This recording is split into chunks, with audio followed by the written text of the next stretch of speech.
But everything's growth, right? If you're working out, you're trying to grow something, right? Stamina, right? Muscles, your endurance.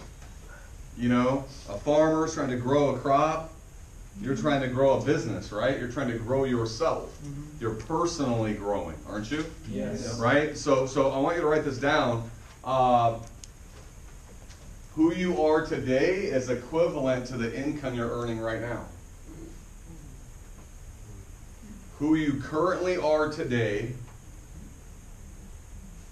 is equivalent to the income you're earning today, or the equivalent to the income you're earning right now. Does that make sense? Yeah. So if you want to get to the next level, you got to grow you to the next level, right? They say your income will never outgrow your personal development, right? Your income will never outgrow your personal development.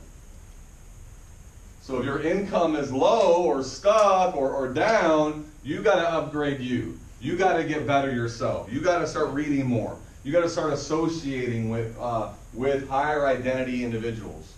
That's probably the biggest one. If there's one takeaway I got out of WFG, is my association. How do I know that? Well, just being completely transparent, I had very bad associations growing up. I just did. I got straight A's in school. I did great in school. School came very easy. I'm naturally, a decently smart person. And had a good enough head on my shoulders, but everything else was messed up because of association. Association can ruin you, or it could really make you. It could really make you, right? So there's like there's a fight tonight, right? There's a Canelo Triple G fight. Well, I'm going to be up at Guillermo's house with multi-millionaires, right? Elite Academy is trained by $250,000 earners and above. We don't bring any guest speakers that are making less than a half. Right? So you can't even train unless you're at $250,000, and then you don't even get invited to speak to at $500,000. But everything's association. Like, think about your week right now. Who do you spend the most amount of your time with all week? Someone making as much as you, less than you, or more than you? Think about that. Puts things in perspective, right? Yeah. Like, well, I spent time with my kids. Okay, great. I mean, I get it, but that's probably not the majority of your time. Is that the majority of your time? No, kids are busy too. It's always funny when people go, I got to spend time with my kids. Your kids want you to spend like 5, 10, 15 minutes with them, and then they want to go have fun doing their own thing. Like, let them go do their own thing, right? You don't have to have fun. You don't have to be with them every second of the day. They're kids. And yeah, I mean, they're one age for one time, and I get all that. But when they get to a certain age, they're gonna still want to go do their own thing, right? Because everyone, at the end of the day, we all have our own life to live, don't we? Yeah. We'll have our own life to live. Even our kids, they have their own life to live. But anyway, I wanted to share that with you because I think personal development is such a big part of our lives. It really is. You start thinking about yourself as a financial professional. How do you conduct yourself?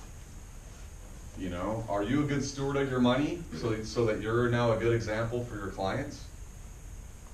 Right? Meaning like, something as simple as, do you own the products? Right? I'm obviously, everyone in here's a client, but and if you're not, you should be. If you only have one product, you should probably have more. I own all the WFG products. Only because I want to be the best example to my clients, I want to be the best example to my teammates that, hey, not only do I do this for a living, but it's something that I truly believe in. I believe in saving money, I believe in investing money, I believe in life insurance, I believe in tax-free and guarantees and all these things that come along with it. I believe in long-term care. I've been through some stuff. I've seen stuff happen.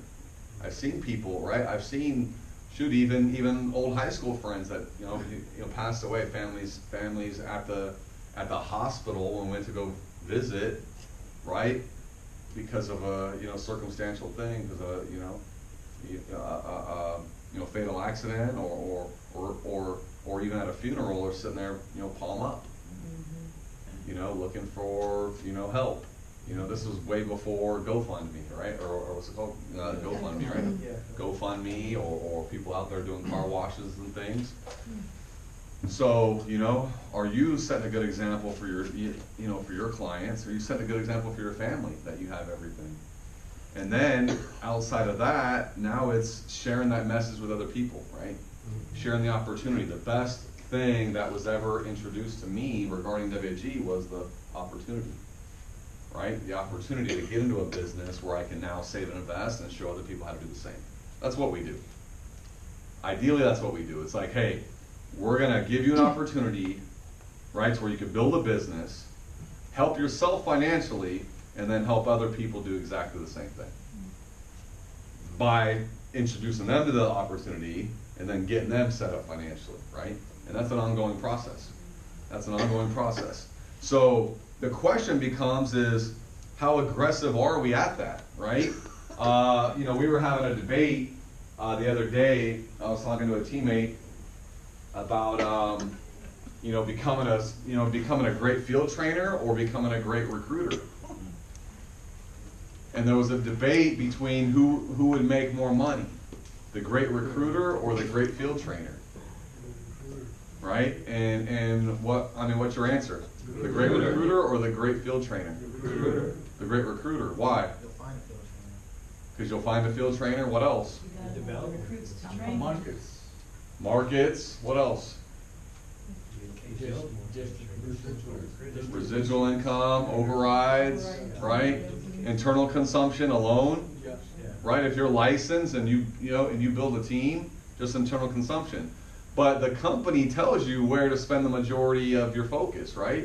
Look at Swan Wynn's the biggest guy in the company. He's over 15 million a year, and he recruits the most people.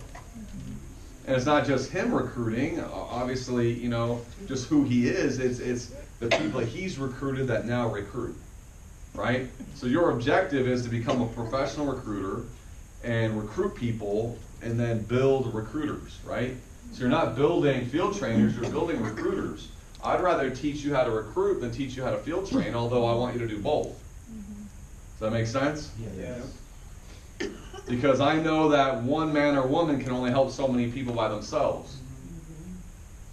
Right? But if Ramon goes and recruits 10 people, that's 10 potential field trainers. That's 10 people out there recruiting and getting it, they're each their own 10.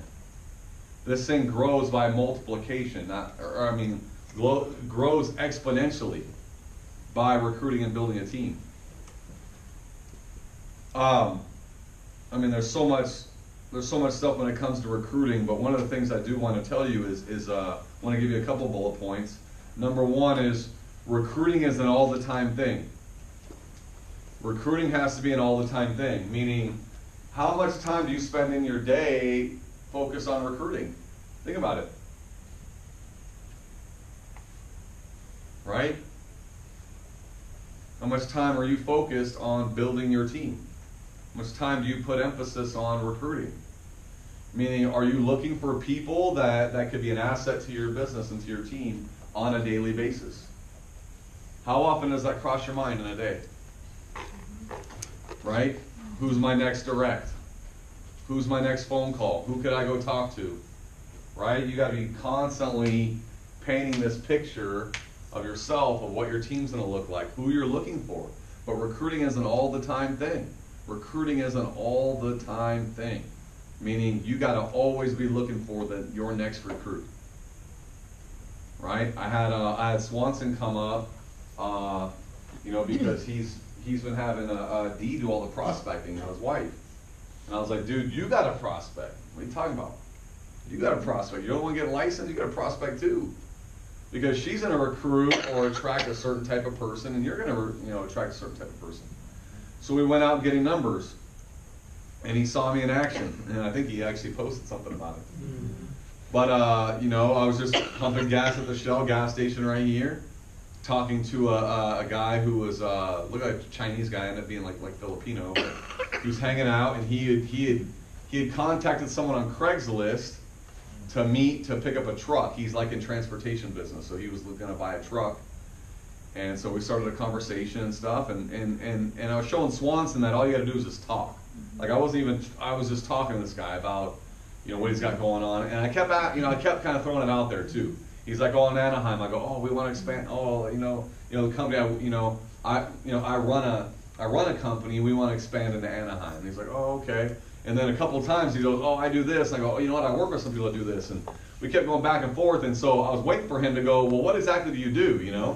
But by talking to him, I found out that he wasn't the person I was really looking for. So he goes, well, hey, so he was getting gas. He was staying in the parking lot. That's where he was meeting the guy to pick up the truck. So he backed out, and another truck, another car came in, and a guy gets out, and I see like a navy blue hat, and I kind of see this guy. He's probably, is a guy probably about 30 years old or so. Ended up being 27 years old, but just seemed like a pretty sharp guy or whatever. Wasn't like super dressed up, but I kind of tell. I was like, okay. So I told Swanson, I go, watch this. I'm gonna talk to this guy. So I saw his blue hat, and the first thing I thought of was like how I was gonna start the conversation, because that's the way, when you're prospecting, you're just trying to, break the ice, right? So I already knew in my head what I was gonna say, but I needed him to turn around. So because the longer that I waited without him seeing me, it was more awkward to like bring up something about his hat that he was wearing, right? So he turns around and I go, oh man, I almost thought that was a Broncos hat, right? Just out of the blue, I just kind of from the hip, I just threw that out there, right? And he goes, oh hell no, man. He goes, actually, he goes, it's funny. He goes, my wife's actually a Broncos fan. He goes, so I give her a hard time and stuff. I said, oh yeah. I said, well, I'm a Raiders fan or whatever. He goes, I don't really follow football all that much. He goes, but I did, he goes, I saw your guys' game or whatever, and so we're talking a little bit about that. So anyway. Long story short, I'm talking to him. He works for Hamburg Ford right across the street. Right, he was in service. Now he's in sales. He's married. He has kids. He's 27 years old. I told him I had an office right up the street. He goes, where? I said, 3rd Street in Hamner right here. He's like, okay, cool. All this stuff, and I'm getting his number. But it was just like, a textbook, just kind of like, okay, just a regular prospect at a gas station. Just the typical, just profile, right? So I text him, I said, hey, I'll text you, my number. I got his number, texted it to him. I said, hey, this is Nick, yada yada. Let me see what I put. And then he texts me back. And his name is Brandon Daniels. He's a white guy. He's got a little beard. 27, married, kids, does sales for Hamburg Ford. I said, hey Brandon, it's Nick. This is my number. I'll call you in the next couple of days. He says, perfect. Thank you. I look forward to meeting with you. Nice. Cool, right? Yeah. And so after Swanson saw that, he was like, okay, got it. So the next one, next place we went to, we were eyeing another guy, and then another guy came up, like this kind of buffer dude, kind of like he did security or a cop or something, kind of was in uniform or whatever. Couldn't really tell. Hopped out of an Explorer or whatever. But I said, that's your guy. So same thing, just started talking. So Swanson did, basically just mirrored exactly what I just did, right? He's like, hey, you're pretty yoked out, man. Where do you work out? So started doing that. He goes, oh, you know what? I'm an actual. So he said, oh, I bounce around, and Swanson was telling him that he's a strength and conditioning coach, and they started building rapport, and all this stuff. He goes, hey, I run an office. He goes, oh, I'm actually out, I live out in LA, and he's like, oh, okay. He's like, so what are you doing out here? And so, basically it was like, yeah, I just got to do what I got to do, and so he's like, hey, you seem like a, ambitious guy, you keep your options open and making more money. He's like, yeah, all the time. So boom, boom, went the whole thing, got his number. And so I tell you that because you have to put yourself in a position every single day to have these kind of conversations. Some people will just get any number just to get a number. Oh, I got a number. Yeah, but you know what? If you're going to have to bug that person or beg that person or convince that person to even pick up the phone, I'd rather almost get less if I know they're going to be potentially better or good. Right, we were having this conversation, the other day. I said, man, if I go get 5-10 numbers, I'm gonna get a direct. I'm gonna get a direct out of 5-10 numbers. Like, I'm confident if I go get 5 numbers, I'll get it direct from that. I'm just confident in that because I'm gonna do what I did with this guy. Right? This guy's like, perfect, looking forward to meeting with you. I'm like, as soon as he texts me that, I'm like, he's in. Yeah. He's in. All I gotta do is book the appointment. If he shows, he's in. That's my mindset. Right? So don't think you gotta talk, right? You keep hearing this all the time. You gotta talk to 25 people to get one. Man, shoot, yeah, if you suck or if you're talking to shitty people, if you're convincing people to get the number, right? Think about that. Who are you looking for right now? Who are you looking for in your business? I asked Swanson, I said, can you see that guy in a suit? Yeah. Think that guy'd be a good asset to the company? Yeah.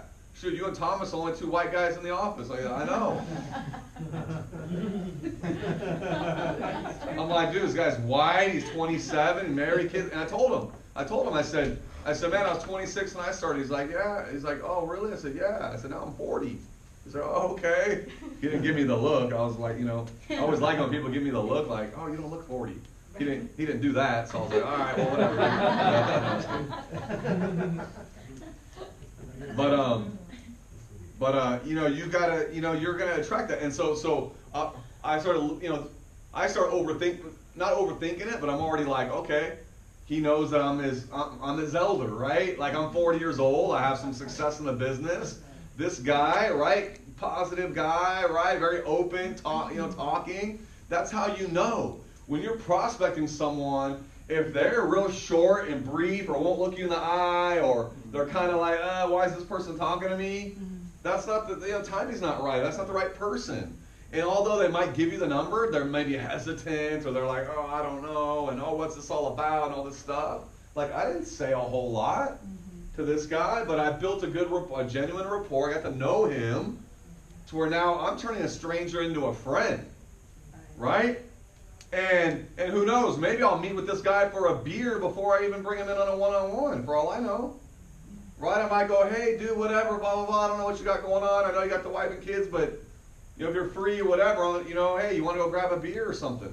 I might just go, befriend this guy and then, and then seal the deal. I don't know. I mean, we'll see. I thought about just invite, it's like I got one-on-ones Tuesday morning. Might just invite him on a one-on-one Tuesday morning too. I don't know. But one thing I do know is that I know what I'm looking for. I know how I'm going to look for, right? And I know how I'm going to get them. And now I just got to do it more. Now you just got to do it more. So can you have 3, 4, 5 of those types of conversations in a day? Me and Swanson drove around for a little bit. And I had one conversation like that. But that drive around and that time that I spent, that hour that I spent doing that, to get the one number, I felt was worth it. Because it's someone that I had made a connection with. It's someone that felt comfortable. Someone that said, hey, look forward to meeting with you. I feel like I got something going right there. If I could just do that a couple times in a day, I'm good. I'll go recruit this guy. That's one number. I'll go recruit that guy. Right? And if I don't, then who cares? So what? I'll never see him again. Yeah. So be it. And he's not going anywhere. He lives here in Corona, works right there. So even if I don't recruit him on a one-on-one, on the back end, I could go do the whole, hey, you want to grab a beer? Yeah. And just keep the relationship. And then eventually when the timing's right, recruit someone. Understand something is that life works like this, you guys. There's cycles to life, right?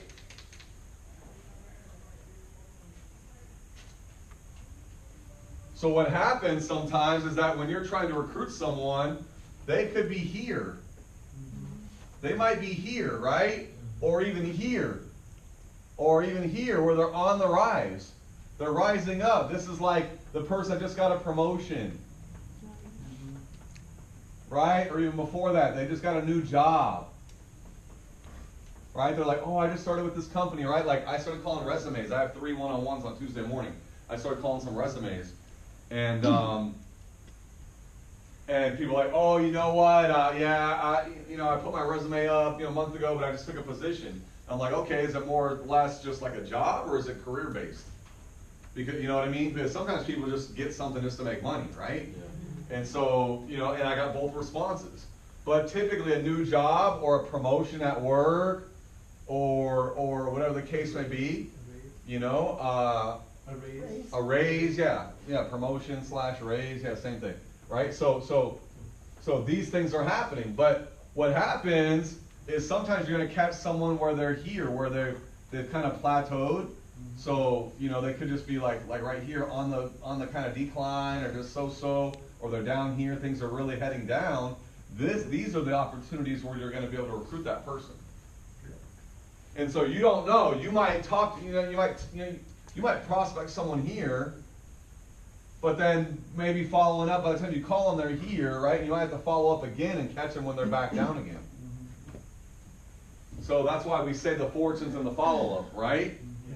The fortunes and the follow-up, because you never know. But so if you don't have your recruiting hat on, you're going to miss out on opportunities where people are at a low point or at a plateau, right? Yes. Right. When someone's at a low, you know, when someone knows that what they're doing, right? And here's a question for you. Here's a question you can ask.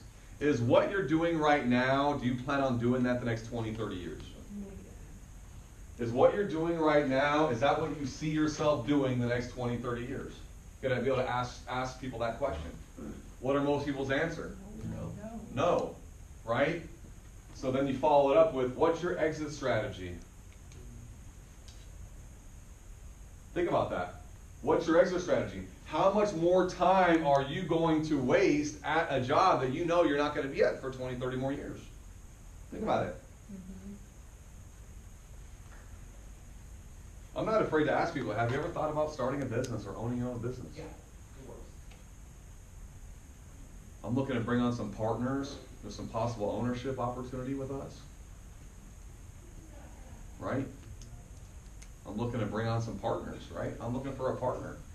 Aren't you? Don't you want a running partner? Yeah. Think about it, in the business. Don't you want someone direct to you that wants it as bad as you do? That wants to, right, grab onto your coattails and go do something big together? Could be your spouse, could be a friend, could be someone you've never met. But you're looking for these types of people. They say 7 to 10 key people, you're financially independent. 7 to 10. You go find yourself 7 to 10 key people and you're financially independent. So you gotta have some running partners. But we're looking for people that want to get started now. So the timing's not right, hey, I'll follow up with you. But press it a little bit too. Don't be afraid to ask. Hey, as good as it is right now, it could be 10 times better. Right? If Jesus would have just, blew me off, or if he just would have said, okay, I'll call you back in 3 months, who knows what would have happened? Well, I know one thing for sure, I probably wouldn't be here, and then if I'm not here, none of you guys are here. None of you guys are here, Riverside office doesn't exist. Temecula doesn't exist, Murrieta doesn't exist. Monterey Park doesn't exist. Ontario. The other ones I came from 6 years. CEO, second generation, all the way through 6. I got, there's SMEs in that leg that I don't even override because they go down 7th generation. How was it, what, 4th? You know? You were 4th. Yeah, Ash was 4th generation SMD to me. So I made when he writes out IUL, I make like $5. Yes. Literally. The commission statement, literally, it would say like $4.12. Right? So he writes a $150 IUL, I make like $4. Yeah, but we said it. You know? 4th generation. That's crazy, dude. But what if you have 150 people 4th generation? Right? Times the $4, and they're all writing an app or whatever, right? It's $600. Whatever it is, right? A day, yeah, it could be a day. Did you guys like the 117? You guys like that? Yes. Yep. So here's the thing. You guys know how 117 starts is you got to get a new team member. You can't 117 someone that doesn't exist yet. Right? You can't make someone a client that hasn't even joined the company. Right? Well, I guess you could technically, but you get it, right? What count is your 1-1? Yeah, it would. You bring them in. Okay. So we gotta get good at this whole recruiting thing, big time. I want to pull this up. Just a couple, just a sample script. The basics of the basic.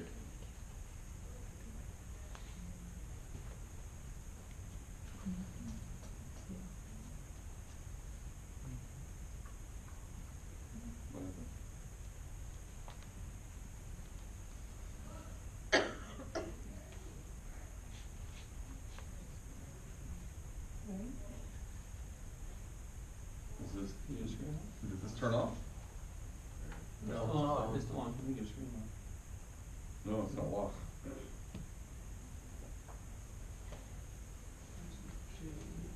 Okay, here we go. Hold on. Okay. So we look at this right here. What is the name of the company? So when you're talking to people, this is what's going to come up. What's the name of the company? Use Transamerica, right? I prefer you just say Transamerica. Okay. The name of our company is Transamerica. We're one of the biggest financial firms in the world. A lot of people know of us by the iconic Transamerica Pyramid Building, the most famous building in San Francisco. I like saying Needle Point Building. I like this, I take the word pyramid out.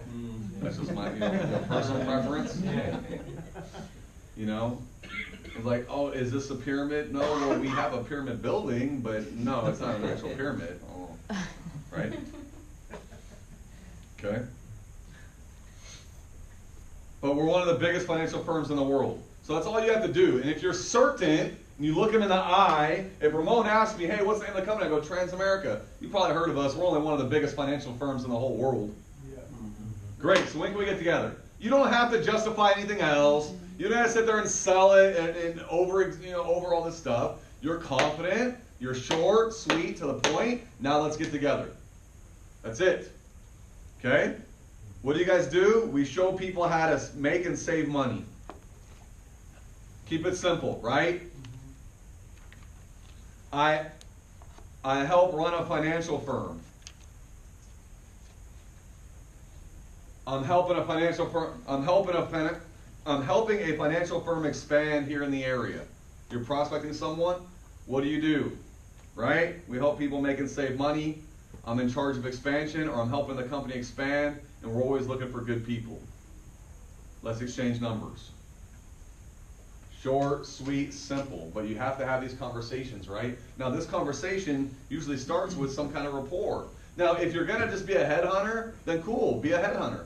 If you're just going to go walk up to people and just get a lot of no's, but get some yeses, you want to go knock on people's doors and go, do you want to buy life insurance? No? Okay. You want to buy life insurance? No? Okay. And eventually someone will say, yes, I want to buy life insurance. You will get that. My approach in prospecting, a little bit more of a natural type of approach. I try to get to know them or build rapport or find something to start a conversation with, and then it will lead into what it is that I do. It'll lead into, hey, you know what? Based on just kind of talking to you, I think you'd be a good fit for our company. I think you do well with our company. Right? Tell them. Right? What we're going to do, okay, so let's go to the next one. If they ask anything else that you don't know or don't want to answer, I just started and I don't want to misspeak and possibly give you wrong information. Whatever questions you have, you can save them for the presentation and it will be answered. So you can always defer to, that's even more of a reason for us to get together. You know what, it sounds like you're interested, it sounds like you got a lot of detailed questions. I'm in a hurry, I know you're busy, right? Write this down. I'm in a hurry, I know you're busy. So when you're prospecting, one question's cool, two, okay, that's the most. That's the most. Again, they shouldn't be asking. A lot of times when they ask what it is you do, is that they're looking for credibility. What's the name of the company? What do you do? They're looking for credibility. You give them just enough, right? Transamerica, you've probably heard of us before, we're only one of the biggest financial firms in the whole world, right? So we show people how to make and save money. And then, hey, we're expanding, and then now, boom, right? Any other questions other than that? Say, hey, you know what? I'm in a hurry. I know you're busy, but I know you said you said you were interested or kept your options open. Let's exchange numbers, and I'll give you a call, and we'll go over more detail. Or I'll call you to set up a time where we can meet, and I'll go over more detail. Does that make sense? Yeah. Yes. But here's why people are winning and people are not winning. It's because of this right here. It's because of what I'm talking about right now. If you want to win, you got to have these conversations. So ask yourself, how many conversations like this are you having every single day? Every single day, full-time, part-time, don't matter. How many conversations like this are you having every day? Think about it. Can you honestly even say you're having 3 or 5? Because if you're not, then you're not prospecting. And then you're operating at a delusion to think that you're going to magically recruit someone. Because if you're not doing this, what else are you doing? What are you doing to build your team? Right? I sent out yesterday 27 thanks for following messages on my Instagram. I had 27 people that had recently started following me, and I sent out 20 thanks for following messages in their direct message. And then some of them messaged me back and said, hey, how are you? Or hey, I know you through this person, or you're welcome. And then now I'm following up with, hey, how do we know each other? Or hey, what do you do? Dude, so social media. Like so when you ask, right? So when I ask you, what are you doing? Like really, what are you doing to recruit people? Because we come to every single meeting and you know it's recruiting. You know it's 117. You know it's 3-3. You guys have an opportunity right now to hit 5-5 3 months in a row and become a marketing director, yet a lot of you are at 0 recruits. How is that possible? Like, how is that really possible? That means you're not serious about this. You're not serious about becoming financially independent. Let's just not say you're not serious about recruiting. You're not serious about your goals that you said that you want to accomplish. Think about it. You ever heard the expression, if you want it bad enough, you'll find a way to make it happen? Yes. So when someone isn't hitting their goals, then what's the foregone conclusion? You don't want it bad enough. And then now you rationalize with yourself, but I do, or I do, but what? But what? Followed by an followed by an excuse? Think about it. But my kids take up too much of my time. But my job's too demanding. Well, then figure it out. Figure it out. Do something about it. Because at the end of the day, the ones that succeed go, I'm glad I did. And the ones that don't say, I wish I would have. Write that down in your notes. Think about it. The ones that succeed say, I'm glad I did. Right? The ones that succeed, I'm glad I did. Glad I did it. I'm glad I came full time. I'm glad I went busting my ass every single day. I'm glad I made 50 calls a day. I'm glad I went out prospecting. I'm glad I saved money. I'm glad I didn't go to the river. I'm glad I didn't spend money when everyone else was. I'm glad this. I'm glad that. I'm glad I did all that stuff. I'm glad I made all the sacrifices. I'm glad. The ones that don't succeed, I wish I would have. I wish I would have disciplined myself. I wish I would have got up earlier. I wish I would have came full time. I wish I wouldn't have been scared. I wish I would have got better at the scripts. I wish I would have made more calls. Right? How bad do you want it?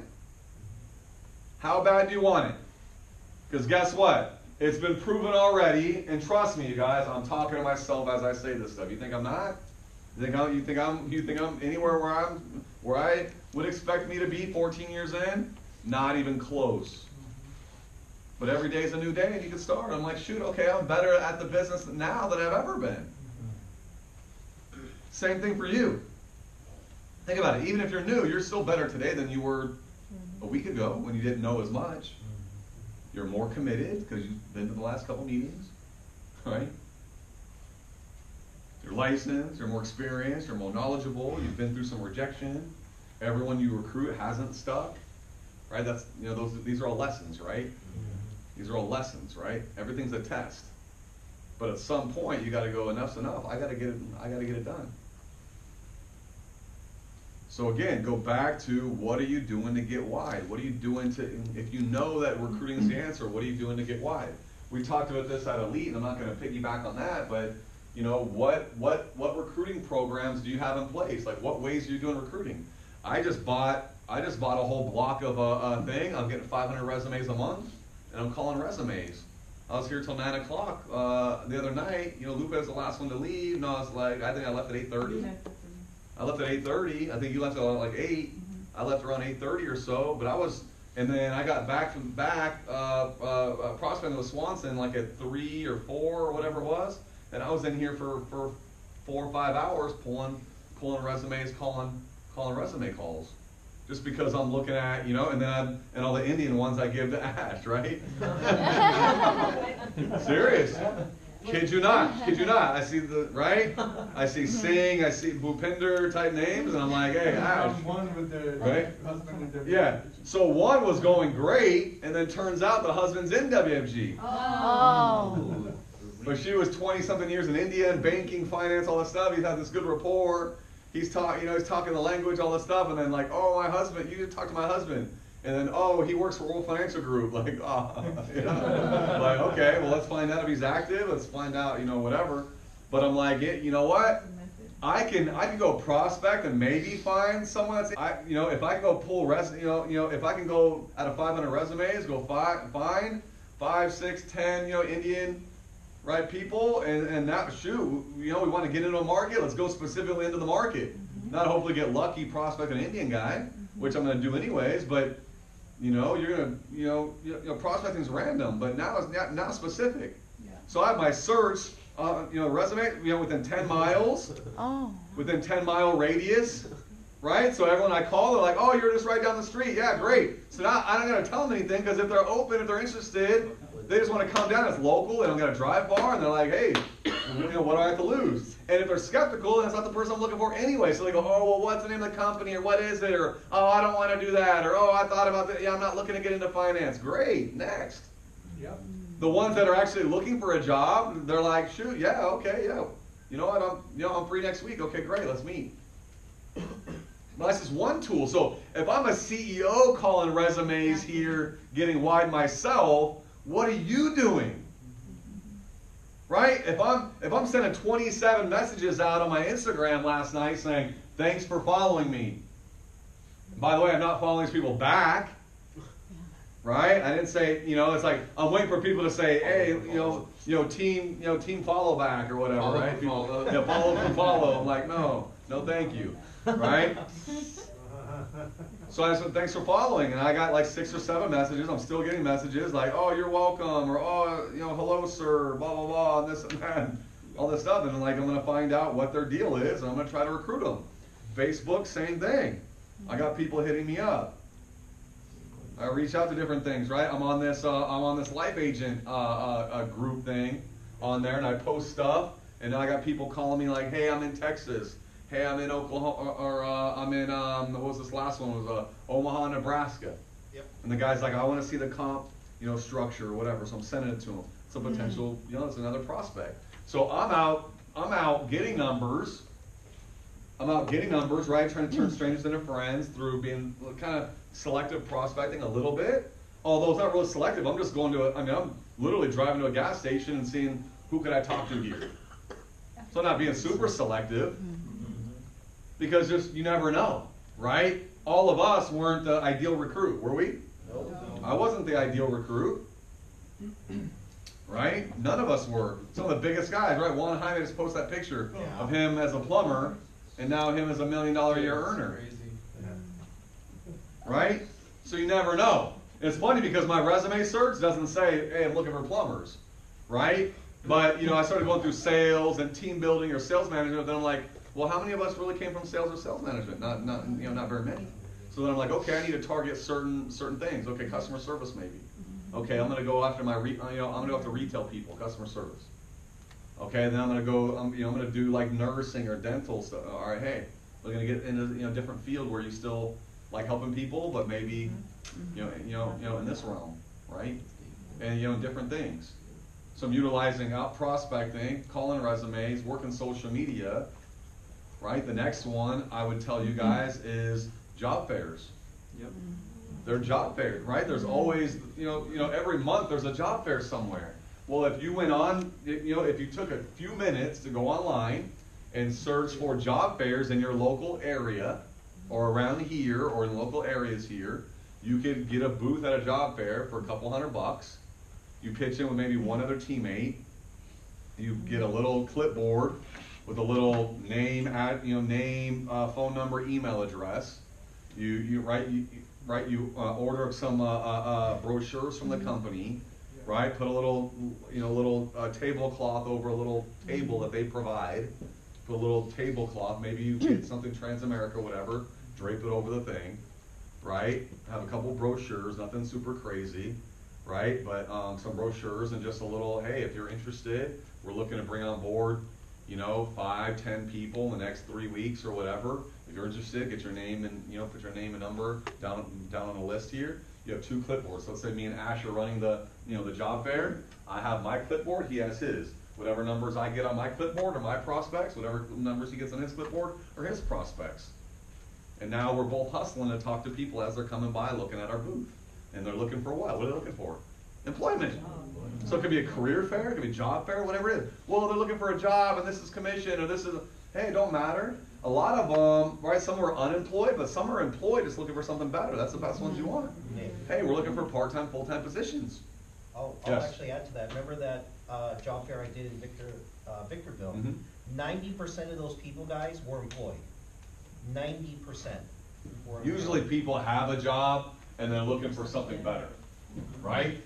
Every once in a while you'll come across someone who doesn't have a job that, you know, that needs one. And you can still show them WG. You show them how they can start maybe here part-time or jump into full-time depending on what they have in reserves or whatever. Maybe they'll get, maybe they go get a job and they do this part, you know, on the side. They find another job, whatever the case may be. But my point is so there's that. There's also the Chamber of Commerce. The Chamber of Commerce does a business mixer. They do mixers. They do a lot of different things with the community all the time about business owners, about little breakfasts where you can promote your business and referral and stuff. But my main thing is, you know, my point is that what system are you using? And how many people are you talking to on a daily basis or weekly basis to get wide? To get wider. Now, do I think everyone should call resumes? No, not everyone's, you know, maybe cut out for resumes. Right? But, I mean, I think some people should be utilizing that resource. Why not? People looking for employment, they throw their resume online, and you call them and just book an appointment. Hey, I came across your resume. Someone like you would do great in our office. I was just calling to set up a time to set up an interview. And then if they're looking, they're like, yeah, okay. Some will ask what the name of the company, whatever, but I mean, it's easy stuff, right? We already talked about how to overcome that stuff. You know the basic objections. You guys get it? Yes. But so, as much as we know it, it's just how are we applying it, right? We know we got to recruit, we know the words, right? But how are you applying the information, right? Because they say knowledge isn't power. They used to say knowledge is power, but knowledge isn't power, is it? No. If you know everything, does that really give you the power? No. It's what you do with the information. It's applied knowledge, right? So you take the, you know, right? So if you know you could call resumes, you know you could prospect, you know you can do job fair, you know you could, you know, get better at your social media, and you know you can make more contacts and make more calls and stuff like that. How are you doing that? What actions are you taking to get that, right, to build your company? Because ideally you want to build a business, right? Yeah. What's your first name again? John? Joanne, right? Yes. So you can only do so much yourself, right? Yes, I And there's can. only 24 hours in a day. But if you have a team of 10 people, Couple more. cover more ground, right? Now you got 10 people out there talking to people. You have 10 teammates that can potentially go help families, that can set up appointments, that 10 bodies that can invite guests. Now you don't have 24 hours in a day, you have 240 hours in a day. Because each person's got 24 hours. So it's leverage, right? Yes. You look at companies, I'd post this on WeChat. Was it Google or Amazon or what was it? Amazon. It was Amazon, huh? Yeah. Let me see if I have it in here real quick. Hold on. I kind of made I think it was something I made or something, wasn't it? I made like a little sheet.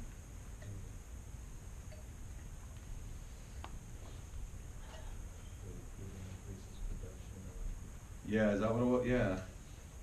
What was that at?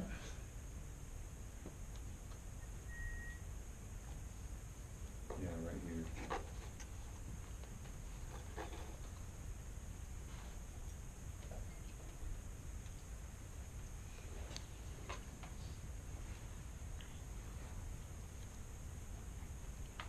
Worry? Hold on.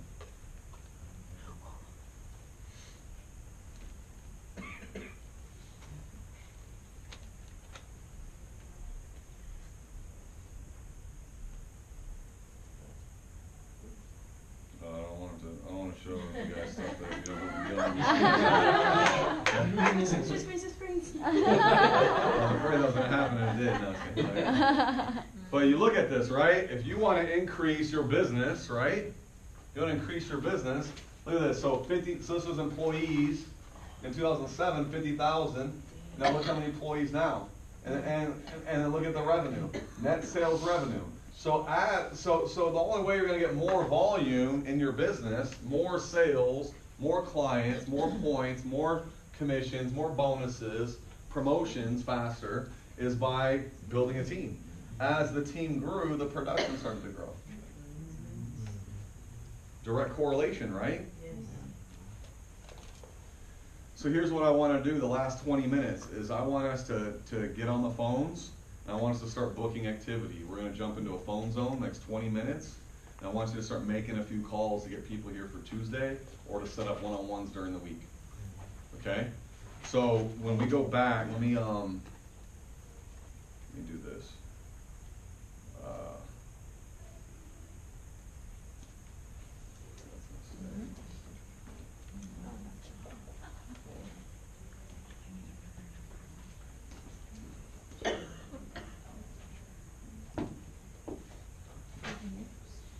Can we see how many senior marketing directors are going to be here on Tuesday morning? Tuesday morning? If they can be here to help with one-on-one. Okay. So how many SMDs? Yeah. Okay, so myself, obviously, Ash. Or There's only, MDs. was this Matt? Yeah. Just us. I don't know if you're gonna be here Tuesday. Can you? I think we can ride. Yeah. Because if we're all gonna set appointments, every one-on-one, that's why I think 117 encourages you to, you just have to bring one person, and you can't make it. There's Nick, there's Ash, there's Eduardo, that can sit with that person. That's why it's a motivation when he did the 117, because if you just bring one person, look how many people are here today that are new. And if you bring them all 117, then that can happen to you to us every week, or every day. So if they're here and you don't have to worry that someone's gonna help your one-on-one, send them in. There's senior marketing directors are gonna be here to help you grow. So we said Tuesday morning one-on-one, they're gonna be in the lobby waiting to be interviewed.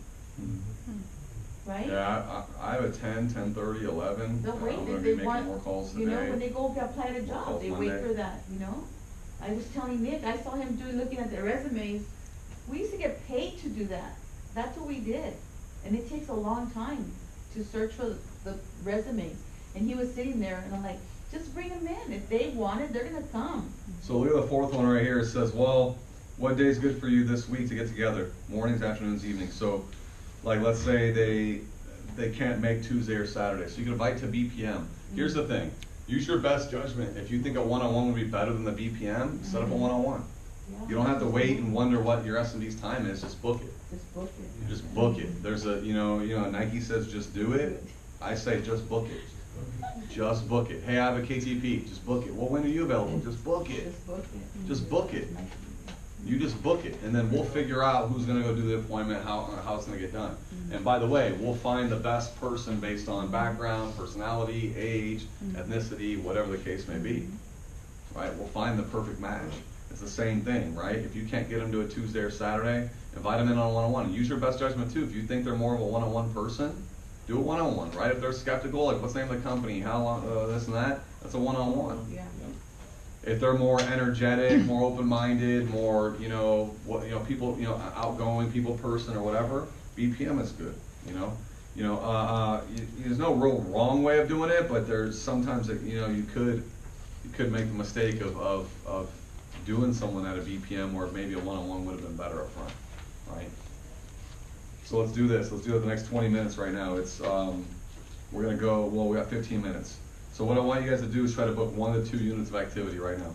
From now till 11 o'clock. Okay? Utilize some of the things that I went over right now. But here's the deal.